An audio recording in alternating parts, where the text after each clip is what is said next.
Nama Om Vishnupadaya Krishna Preshtaya Bhutale Srimate Bhakti Vedanta Swamin Iti Namine Namaste Saraswate Deve Gauravani Pracharine Nirvishesha Shunyavadi Paschatya Desha Tarine Jaya Shri Krishna Chaitanya Prabhu Nityananda Shri Advaita Gadadhara Shrivasadi Gaura Bhakta Vrinda Hare Krishna Krishna Krishna Hare Hare Hare Rama Rama Rama Hare Hare.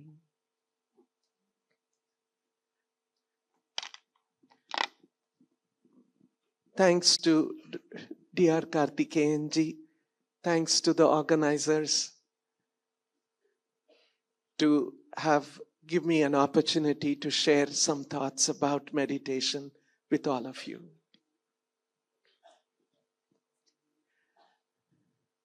It's a fact, today we live in a very, very unprecedented times.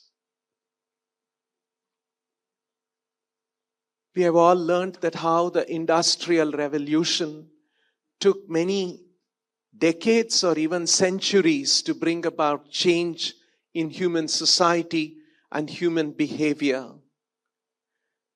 But we are witnessing the digital revolution, which is normally an industrial revolution would take 100 years. The digital revolution has compressed that to probably a year or two.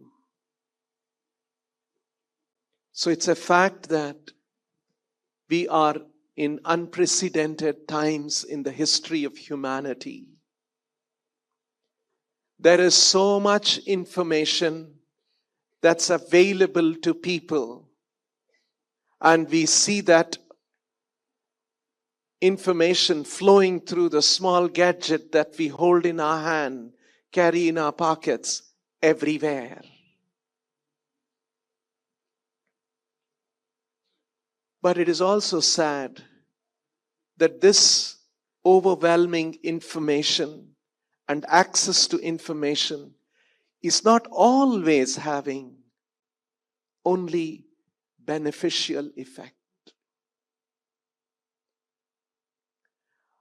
Some months ago, I was talking to one counselor in Bangalore, and he told me that a lot of young people come to him, young people who are very adept in using social media, and they have thousands and lakhs and probably even millions of followers, friends and fans.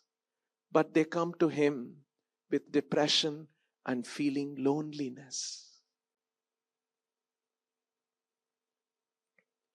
I heard another senior advocate telling that in the metros in our country, in the family courts in the metros, the number of divorce cases are increasing. So we have so much technology, and because of the good work of the government, the affluence is increasing. But if all of this is not resulting in welfare and happiness of human beings, there is something seriously missing. This is what spirituality can provide. Now, when we talk about spirituality, when Krishna was discussing this in the Bhagavad Gita, Krishna says something. Idam tu te guhyatamam pravakshyami anasuyave jnana vijnana sahitam yagnatva mokshyase ashubhat. Krishna tells in the Gita that what he is conveying to Arjuna has two aspects called jnana, another is vijnana. Jnana is theoretical knowledge and Vijnana is realized knowledge. Say, for instance, I read in a book about America. I learn about, so this is the country called America. This is how people live there, etc. Now I am full of theoretical knowledge. Now I get a ticket, I get a visa, I go to America, I land there and come out of the airport. Now I see America. That's realized knowledge. In the same way, in spirituality, there is theoretical knowledge. But there is also realized knowledge or experienced knowledge. Another example I'll give you. Suppose I give you a book, Learn Swimming in 30 Days, and you read that book completely, cover to cover, and I can ask you any question. You can answer the question. Now I take you to a swimming pool and push you into the swimming. Will you be able to swim? You read the book so well. You have mastered the book. No. There is another method. There is another aspect of learning swimming which you won't get simply by reading a book. Spirituality is like that. For that knowledge to sublimate and mature into realization, there is something called sadhana, and meditation is one of the important aspects of sadhana. Hence, if we don't have meditation, if we don't have sadhana, all of that Dhyan will remain as just theoretical knowledge. Experienced knowledge is very important because we are constantly experiencing different realities of life, and we all have to experience one ultimate reality of life called the end of our life, when we have to face death. That's not a theoretical concept. It's a real concept which everyone has to face, really. And hence, we have to be equipped with right knowledge and understanding about what is it. All of this is part of spirituality. In fact, meditation takes multiple forms in our traditions. Here, chanting and hearing mantras is one aspect of meditation. A silent contemplation on something divine is another. Chanting Omkara is another. Or maybe even just silence to calm and quieten the disturbed mind is another. So it takes multiple forms, but it is that meditation that is very, very important. I was reading just before coming here last few days about, the purpose of meditation, and the organizers here, they have such an important objective. Talking about emotional wellness of people. Thinking about kindness and compassion and empathy for others. How to face negativity. No one can avoid negativities in this world. Everyone's life is full of challenges. Whether somebody is a rich person or a poor person, a powerful person or a common man, famous person or an obscure person, everyone's life is full of challenges. How to face these challenges? How to be resilient? There will be reversals in life. There will be things that we don't wish to happen, will happen to us. How will we face all these things? These are real world problems. That spirituality, enriched with spiritual practices like meditation, enables us and empowers us to face all these things in a positive way, and how to handle these things and be unaffected. How does this work? One important aspect of spiritual learning is we all have a relation with the Supreme, and we must discover, understand, appreciate, and experience that relationship. Not just theoretically learn about it. And that divine, supreme being is so caring for us. No one can deny. Just see, for instance, we have a bottle of water. Now we pay a certain amount for this bottle of water. Actually, when you pay for the water, somebody who did the bottling, somebody who made the bottle, somebody who collected the water, transported it, the supply chain, everybody got their money, including government. They took some tax. But when the water was picked up from the reservoir, it was picked up free of cost. That is God's gift. God has made such an elaborate arrangement for the water to get evaporated from the ocean and come in the form of a rain and make streams and reservoirs and ponds and fill all of them so that we will have pure distilled water.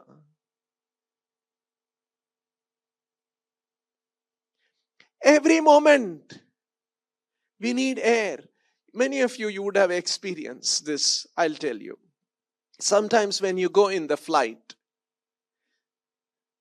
and sometimes an overzealous captain or the first officer, whatever they are called, pilot, sometimes they say, we are now flying 30,000 feet above mean sea level. And the external temperature is minus 16 degrees. But we are maintaining the cabin temperature at 25 degrees for your comfort. You know, once I heard this kind of an announcement. I looked out of the window, bright sunlight. I was wondering, bright sunlight there, and he's saying minus 16 degrees.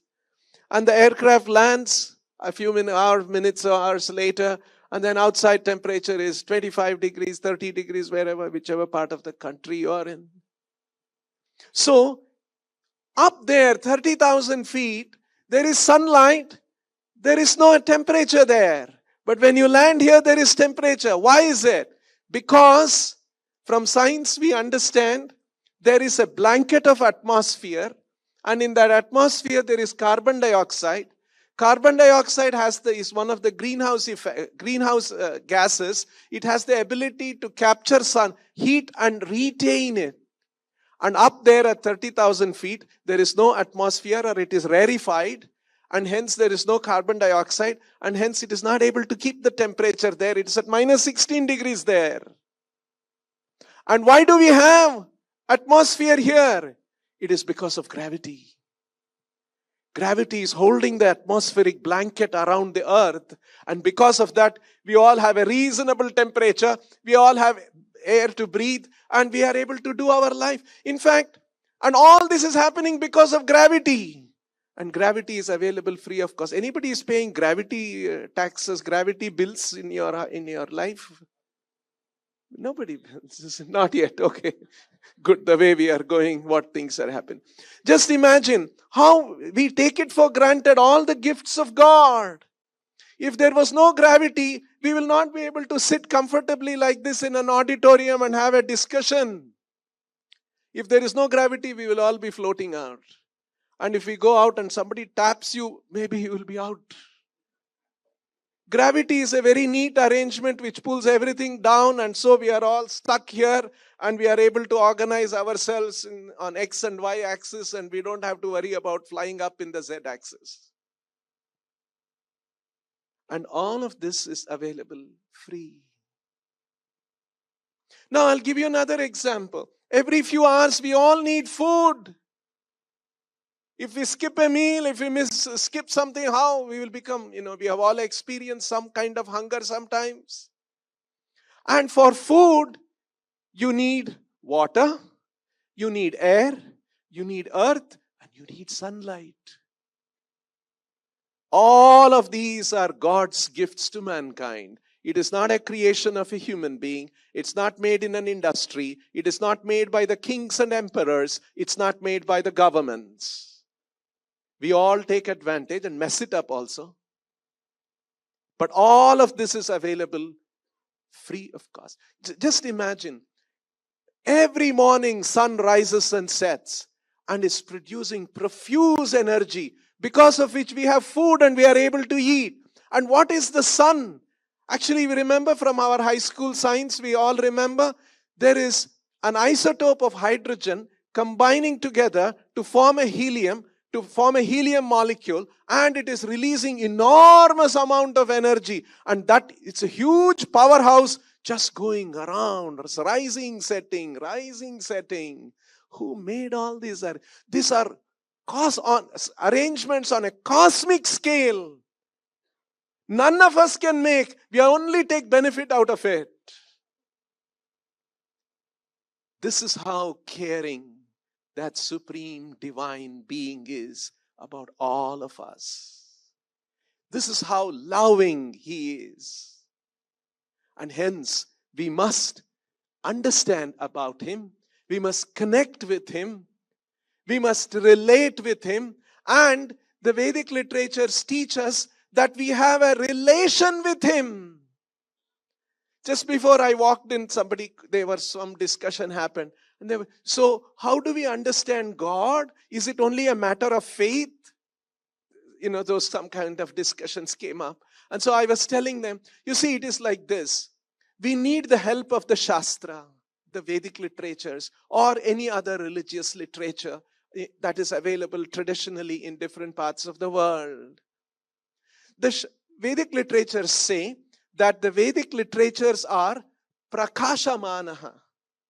Say, for instance, if all the lights go off in this room and we come walk inside, we will be groping, isn't it? There are many things here in this room. Seats are there, steps are there. And I have the eyes to see, but if there is no light, I cannot see anything. And usually when you walk into your dark room, what do? You feel the wall and turn on the switch and the light comes on. And then you can see.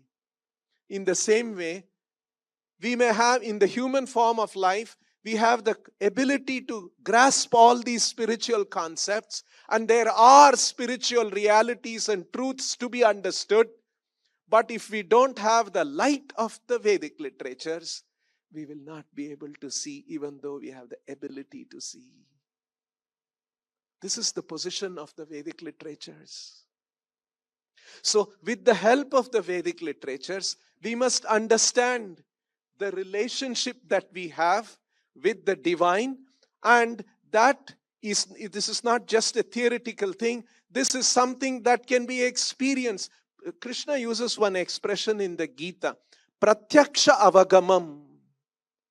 Raja Vidya, Raja Guhya, Pavitramidam Uttamam, Pratyaksha Avagamam Dharmyam Susukum Kartum Avyayam. Pratyaksha Avagamana means to understand, to comprehend. Pratyaksha Avagamana means to comprehend by direct perception. Just like Pratyaksha means like I am seeing all of you, you can see me. It is Pratyaksha. In that way we can experience the spiritual reality. But it requires a sadhana. It requires meditation. It requires a process. Otherwise, it will just remain theoretical knowledge. Now, the Vedic literatures point out that divine, we have a relation, and it is an eternal relation. You see, in every life we have a father. In our previous life also we had a father and mother. Do we know who they are? We in our previous life also we would have had husband, wife, children, father, mother, home. anything we know about it. Something happens in life called the death, and we are shifted out of this situation to another situation. And we don't even have a memory of that previous situation. So all the relationships that we experience here are temporary. They are not unreal. They are temporary. We think it is permanent and we invest so much in it. That is unreal. That is the illusion. So the divine arrangement is that we get an experience of relationship, but these are all temporary relationships. And the Vedic literature say our relation with the Supreme is an eternal relation. And it is a loving relation. And when that relationship is awakened and experienced, it is an ecstatic experience. And our relationship is eternal, loving, ecstatic, and it is an intimate relation with that Supreme Being. It's an exhilarating experience. And if someone can feel that in experience, understand it and experience that, and that way, if our life is molded in such a way that I must understand that spiritual reality, all these other difficulties that we will come across in this world, we will know how to face it. That will never be an issue. Oh, I lost something, something else happened, some reversal happened. That's okay. My goal in life, we should be charged by that goal. I must discover that spiritual reality, and I must understand that and experience that relationship which the Vedic literatures are promising. In fact, every spiritual literature, every religious literature is promising this. Don't be attached to all these things. There is a Father in the kingdom of God. We must all reach out to Him. We must give our heart and love to Him. And we must do our duties here. Now, don't get me wrong. That, okay, all these things, some husband will tell, now I learned something from the Prabhu in the meditation session. All of you are not important for me. No. We have a duty to perform. We have a love to develop with the Supreme. Not develop, revive. It's already there. It is to be revived. But we are doing the opposite. We are so attached to all the relationships, and dutifully we do something there. It should be the other way. We should be very dutiful to all the responsibilities and roles we have to play here. But we should cultivate spiritual knowledge and spiritual processes, sadhana, like meditation, and develop our relation with the Supreme and come to the point of experiencing it and what the literatures, Vedic literatures promise. I'll close by saying one small thing, but a very important thing. Chaitanya Mahaprabhu was a great saint who appeared in West Bengal about 500 years ago, and he traveled around the country walking 500 years back. That was the only way. And he kept teaching people. And he taught one method of meditation. It is one of the different methods that are available.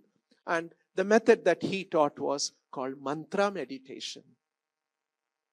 So, as followers of Chaitanya Mahaprabhu, we chant Hare Krishna, Krishna Krishna, Hare Hare, Hare Rama, Rama Rama, Hare Hare.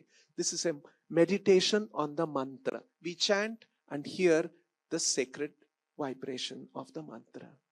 And by doing this, Chaitanya Mahaprabhu said, our love of Krishna is awakened. So, this is the sum and substance. Meditation may take many forms, but it is important to practice this meditation and develop another kind of a learning, another dimension of development. We are all very conscious. Our children eat good food so that they will have physical well-being. We send them to good school and college so that there is mental and intellectual well-being. There is also a spiritual well-being that we have to care for ourselves and for others and for humanity.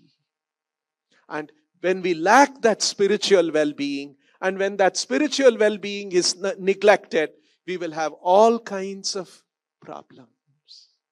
So, as world changes and as new technologies, new opportunities emerge, while we continue to explore and embrace all of them, let us also develop the spiritual culture, spiritual knowledge, spiritual awareness, spiritual reality. Let us be connected with that.